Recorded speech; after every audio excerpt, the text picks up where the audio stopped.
Olá pessoal, amigas e amigos a mil por hora. Estamos chegando na nossa segunda-feira com o Giro a Mil por Hora, o apanhado do que aconteceu de melhor no fim de semana do esporte a motor no Brasil e no mundo. E eu vou dar a largada com a Stock Car brasileira, que começou sua temporada 2021 no Autódromo de Goiânia, com vitórias do Daniel Serra e do Ricardo Maurício. A gente está rodando aí imagens gerais do final de semana com duas provas. A prova 1 com peso maior de pontuação, que é a primeira que explica o fato do Daniel Serra estar na liderança do campeonato com Gaetano de Mauro na segunda colocação. Mas a grande polêmica do final de semana, aliás, a temporada 2021 já começa com polêmica, é com relação ao sem número de punições que foram aplicadas pelo colegiado de 4 comissários e, claro, referendadas pelo diretor de prova, pelo Mirnei Piroca, que é o diretor de provas da Stock Car. Foram aplicadas 16 punições, incluindo 2 exclusões, a do Zonta e do Barrichello, do resultado final da primeira corrida, e uma desclassificação a posteriori do Felipe Massa na segunda, uma série de punições de 5 segundos por conta de diferentes infrações ocorridas durante a disputa. E isso o Mirnei explicou em mensagem, já que tem sido questionado tanto o critério dos comissários esportivos, e aí já começa a falar, mas aí tem a CBA é isso, a CBA é aquilo. Não estou aqui fazendo defesa de absolutamente ninguém. Acho que os 4 comissários escalados para trabalhar na corrida junto ao Mirnei fizeram o trabalho deles. E aí, depois de muito dialogar, de muito relatarem, né, com relação a essas infrações, o resultado final só saiu 00:20 dessa segunda-feira. A gente entende que seja trabalhoso, mas não dá para entender que seja tão demorado, porque o público dorme vendo um resultado e acorda no dia seguinte sabendo de outro. Aí é que não tá legal. Aí que não é bonito para uma categoria que abriu os seus leques sem geoblock por conta do acordo novo com a Bandeirantes. A Stock Car pode fazer a transmissão mundial. A categoria pode ser vista a nível mundial, ela já tem uma penetração e já tem um alcance grande na América do Sul, graças à participação do Matheus Rossi, certo? E aí ela chega com o status de categoria de nível mundial que o DTM, que tinha, né, um outro regulamento, agora passa para o GT3, o DTM também não tinha por conta do geoblock. O BTCC não é visto no mundo inteiro, o campeonato australiano também não. Então olhem só o alcance como categoria de turismo que a Stock Car pode alcançar, e aí já na primeira prova, o público mundial vê um resultado, e aí a gente aqui no Brasil já sabe que o resultado é outro. Bom, não é legal, não é bonito começar a Stock Car a temporada 2021 dessa forma. O que a gente viu foi aí a Eurofarma vencendo as 2 primeiras provas, o Daniel Serra, que já está a caminho de disputar as provas do WEC em Spa-Francorchamps, vai ter que ficar 9 horas parado em Dubai. Nem no prólogo vai conseguir andar. O Daniel largou, venceu na verdade, largou na frente aí ganhando a primeira corrida do campeonato. O Ricardo Maurício vence a segunda. O Tony Kanaan teve algumas dificuldades, acabou não largando para a segunda prova, abandonou a primeira, não pontua. Felipe Massa também não. O Kaká Bueno conseguiu a pole position, depois na prova 2 teve a perda de uma roda que acabou saindo do seu carro já no final da disputa. Foram corridas amarradas, muitas entradas de safety car, corridas curtas demais. Esse também é um outro problema da Stock Car. Você quer fazer 2 corridas no final de semana? Acho absolutamente válido. Mas corridas curtas demais já começa a ficar uma coisa a ser questionada com relação à interpretação desse regulamento, à interpretação do regulamento esportivo e principalmente essa aplicação de punições, esses problemas que a Stock Car apresentou na primeira etapa do campeonato. Tomara que para a próxima, que vai ser em Interlagos, em São Paulo, esses problemas sejam corrigidos. Porque, olha, um campeonato que já começa com 32 carros no grid de largada, não tem como ser ruim. O grande problema está exatamente na estrutura, no entorno. Não estou aqui criticando a Vicaro, acho que ela está cumprindo muito bem o seu papel de organizar o campeonato. Eu acho que tem que haver uma interpretação melhor das regras, as regras serem melhor aplicadas, as punições serem melhor anunciadas. Acho que tem que haver aí um meio de campo melhor para que a categoria não fique com o seu filme queimado, tanto no Brasil quanto no exterior, ainda mais agora que a Stock está com penetração internacional. Também em território europeu, vamos de Fórmula E. O campeonato chegou à sua terceira rodada dupla, depois das provas iniciais realizadas na Arábia Saudita, em Adília, e também em Roma. A competição dos carros elétricos aportou em Valência.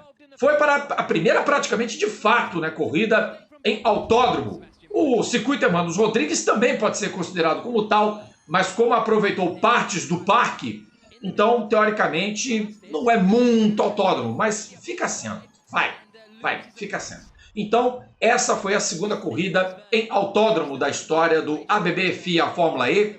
E, rapaz, o que deu de confusão na prova do sábado, você está vendo aí imagens da corrida do domingo, mas no sábado deu cada confusão com relação exatamente ao número de safety cars. Foram 5 entradas do safety car no total, e a direção de prova veio aplicando reduções de energia a cada bandeira amarela. E isso tornou a corrida um caos no final. Uma loteria danada, e aí o Antônio Félix da Costa ficou sem bateria, ele que caminhava para a vitória, e deu o Nick De Vries no final dramático. O Stoffel Vandoorne, que foi o pole position, que largou de último, acabou em terceiro. Um troço muito louco.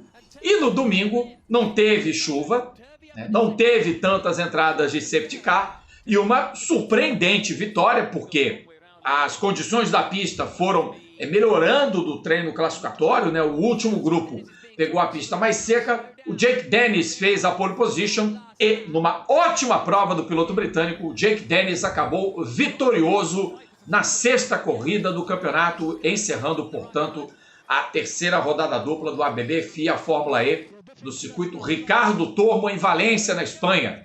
O campeonato está sendo liderado por Nick De Vries e a Mercedes vai liderando entre as equipes. Por enquanto, Lucas de Graça e o Sérgio Sete Câmara estão fora da zona dos 10 primeiros classificados no campeonato. Lucas é o 19º apenas na pontuação e Sérgio Sete Câmara é o 20º.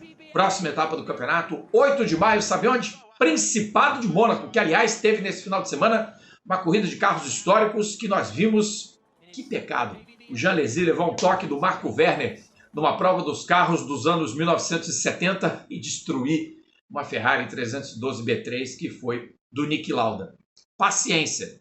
Sigamos, vamos em frente e agora vamos ao Oriente. Se Oriente, rapaz, vamos ao Japão para a segunda rodada do Super Fórmula, que foi disputada desta vez na pista de Suzuka. Presença maciça de pilotos da casa, muito poucos estrangeiros, né? Muito poucos os estrangeiros, apenas a colombiana Tatiana Calderón, que já está realizando os testes do prólogo do WEC em Spa-Francorchamps, e também o Giuliano Alesi, que exatamente substitui um dos pilotos do WEC, o Kazuki Nakajima, que não pôde estar presente nesta etapa em Suzuka. Corrida que teve Nirei Fukuzumi na pole position, mas o piloto acabou sofrendo um estouro de pneu logo na 10ª volta da disputa. O Nirei Fukuzumi tendo aí a suspensão do carro quebrada, o carro da equipe Dandelion, e o Fukuzumi, desculpem, acabou abandonando a corrida e deixando a liderança de bandeja para o Tomoki Nojiri, que já havia vencido a primeira corrida do campeonato em Fuji Speedway no mês passado. Aí aconteceu um acidente com o Yuji Kunimoto, piloto da equipe KCMG, que viu o mundo ao contrário, bateu na curva 130R e acabou capotando, provocando a entrada do safety car, e isso o líder e o Ryu Hirakawa, que era o segundo colocado, já haviam feito as suas paradas obrigatórias. Uma corrida de tiro curto, apenas 30 voltas de prova, você tem uma janela de pit stop para reabastecimento e troca de pneu, que é obrigatória, e aí o Hirakawa e o Nojiri fizeram essa parada, o Nojiri voltou na frente, e quem no final acabou aparecendo foi exatamente o Giuliano Alesi, que fez 2 boas ultrapassagens e com a 9ª posição somou os primeiros pontos dele no campeonato. Tomoki Nojiri quebrou um tabu de 3 anos, venceu sua segunda prova consecutiva, dispara na liderança do campeonato. O último piloto que havia ganho 2 corridas seguidas no campeonato foi o atual campeão, o Naoki Yamamoto, que está na equipe do Satoru Nakajima, e assim o Tomoki Nojiri dispara com o carro do Tim Mugen na liderança do campeonato com 45 pontos. O próximo evento da temporada será em Autópolis, também em maio. E por falar em maio, maio de Indianápolis está chegando, maio do Texas está chegando e tivemos ontem, nesse domingo, a segunda etapa do campeonato da Fórmula Indy, da IndyCar na pista de St. Pete com um domínio avassalador de Colton Herta. O piloto da equipe Andretti Steinbrenner Harding Herta, sei lá, tem um monte de nome nessa associação do carro número 26 da equipe do Marco Andretti. O estrategista do carro é o Brian Herta, mas o Colton fez uma corrida de gente grande, uma corrida de terno, como falei na transmissão da TV Cultura. Dominou de forma absoluta, pole position, liderando o maior número de voltas, dominante, avassalador, extraordinária a prova do Colton Herta, liderando praticamente de ponta a ponta, chegando à vitória e embolando ainda mais o campeonato da IndyCar nesse começo de campeonato. O Colton teve o mérito de aguentar a pressão final do Joseph Newgarden e do Simon Pagenaud, que estavam com o pneu red, né, com o pneu mais de melhor performance, mas de menor durabilidade, e isso no final acabou custando caro, tanto para o piloto do carro 2, quanto para o piloto do 22, já que nenhum nem outro conseguiram seguir o ritmo do Colton Herta, que no final com os pneus black conseguiu se manter líder absoluto e soberano. Ótimas corridas do Takuma Sato, do Marcus Ericsson, acredite quem quiser, que conseguiram fazer boas recuperações vindos do meio do pelotão, além do Will Power, que de 20º conseguiu terminar em 8º. O campeonato segue liderado pelo Alex Palou, apesar de ter terminado apenas na 17ª posição, ter tido problemas no final da prova. Ele está com 2 pontos de vantagem para Scott Dixon. Olha o Scott Dixon, a raposa, já na segunda colocação, empatado em pontos com o Will Power. A vitória deu a Colton Herta a 4ª colocação na classificação do campeonato. Nesse final de semana, com transmissão da TV Cultura, etapas do Texas, etapas sábado e domingo, com presença brasileira. Sim, teremos Tony Kanaan, o carro 48, Jimmy Johnson não vem andando bem, mas é outro carro, é outra história, é pista oval, circuito de 1,5 milha muito rápido, e a estreia, o retorno de Pietro Fittipaldi à Fórmula Indy, no lugar do Romain Grosjean, que até que tem feito corridas bastante razoáveis. Vamos ver, será que teremos mais 2 vencedores novos na temporada? Provas de 300 milhas e 375, tudo ao vivo na tela da Cultura. É isso aí, gente. A gente fica por aqui com o Giro a 1000 por hora, voltando, se Deus quiser, na próxima semana com muito mais. E não vai faltar assunto para a gente comentar nessa semana não, hein? Tem o prólogo do WEC para a gente falar, a questão da Fórmula 1, que já anunciou que vai ter corrida sprint ainda esse ano. Isso vai dar o que falar. Grande abraço e até a próxima. Tchau, tchau.